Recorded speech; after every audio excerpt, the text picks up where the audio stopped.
देश में पहले से ही महंगाई से परेशान आम आदमी को एक और झटका लगा है। किचन और में एक बार फिर से महंगाई की मार पड़ी है। लेकिन महंगाई क्यों नहीं हो रही कम? क्या है इसका कारण? दिन प्रतिदिन महंगाई क्यों बढ़ती जा रही है? देखिए हमारे इस खास रिपोर्ट में।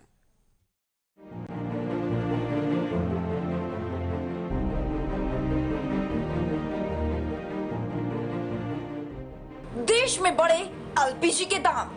जिस देश में वित्त मंत्री निर्मला सीतारमण हो और वो मोदी सत्ता में कभी ना मिनिस्टर रही हो तो क्या कहा जाए, क्योंकि याद कीजिए ये वही सीतारमण हैं जो प्याज के दाम बढ़ने पर कह रही थी कि मैं तो प्याज खाती ही नहीं, तो इसके बढ़ते दाम को लेकर मैं क्या करूं। याद है ये वही वित्त मंत्री हैं जो सीधे महंगाई पर काबू पाने में फेल हैं। निर्मला सीतारमण को जब देश का वित्त मंत्री बनाया गया तो लोगों को लगा कि वह खुद एक महिला है और घर के बजट को समझती होंगी। लोग मुगालते में थे कि देश में बजट को संभालने वाली वित्त मंत्री लोगों को राहत देंगी, लेकिन लोगों का भ्रम जल्दी ही टूट गया और लोगों पर महंगाई की मार ऐसी पड़ी कि लोगों की कमर ही टूट गई।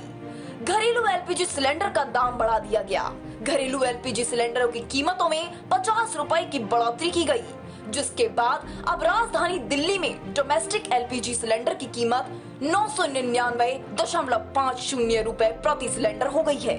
पिछली बार 22 मार्च को घरेलू एलपीजी के दाम 50 रुपए बढ़े थे। अप्रैल की कीमतों में कोई बढ़ोतरी नहीं की गई थी। एक सप्ताह पहले यानी 1 मई को सरकारी तेल कंपनियों ने कमर्शियल एलपीजी सिलेंडर के भी दाम बढ़ा दिए थे। तब प्रति सिलेंडर 102.50 रुपए कीमत बढ़ाया गया था। वहीं आपको जानकारी के लिए बता दें कि पेट्रोलियम उद्योग के आरंभिक आंकड़ों के मुताबिक अप्रैल में एलपीजी की खपत मासिक आधार पर 9.1% गिरकर 22 लाख टन रही। यह अप्रैल 2021 की तुलना में 5.1% अधिक है। मार्च से पहले घरेलू एलपीजी के दाम में पिछले साल 6 अक्टूबर को बदलाव हुआ था। वहीं 1 अप्रैल को 19 किलो के कमर्शियल एलपीजी के दाम में 250 रुपए का इजाफा किया गया था। नई कीमत लागू होने के बाद से देश की राजधानी दिल्ली में 1 मई से 19 किलोग्राम के कमर्शियल गैस सिलेंडर की कीमत 2,253 रुपए से बढ़कर 2,355.50 रुपए हो गई है। जिस देश में विश्व गुरु बनाने का दम भरने वाले पीएम मोदी हो तो लोग राम राज्य की कल्पना कर सकते हैं। मुस्कुराइए, आप मोदी सत्ता के दौर में हैं। सरकारी कर्मचारियों का बढ़ेगा महंगाई भत्ता। लेकिन मोदी सत्ता के दौर में सबसे बड़ा फायदा सरकारी कर्मचारियों को ही हो रहा है। बढ़ती महंगाई से निपटने के लिए कर्मचारियों के महंगाई भत्ते में बड़ा इजाफा हो सकता है। दरअसल मार्च में आए AICPI इंडेक्स से नंबर से ये कंफर्म हो गया है, जुलाई अगस्त में महंगाई भत्ता 4% की दर से बढ़ सकता है। हालांकि अभी 3 महीने के नंबर आने बाकी हैं। बढ़ती महंगाई को देखते हुए लगता है कि आने वाले दिनों में DA में बढ़ोतरी और भी ज्यादा हो सकती है। कुल मिलाकर महंगाई भत्ता 38% के पार निकल सकता है। अब आप ये समझिए कि ये महंगाई भत्ता कैसे बढ़ता है। 7th पे कमीशन के तहत केंद्र कर्मचारियों को 2 बार महंगाई भत्ता दिया जाता है, पहला जनवरी और दूसरा जुलाई। मतलब साल की 2 छमाही के लिए महंगाई भत्ते का ऐलान होता है। जनवरी 2022 तक केंद्र कर्मचारियों को 3% DA हाइक का तोहफा मिल चुका है। उनका कुल DA 34% है। अब अगला महंगाई भत्ता जुलाई के लिए जारी होगा। इसका ऐलान अगस्त के महीने में हो सकता है। All India consumer price index से महंगाई की तुलना में कर्मचारियों के भत्ते का आकलन किया जा सकता है।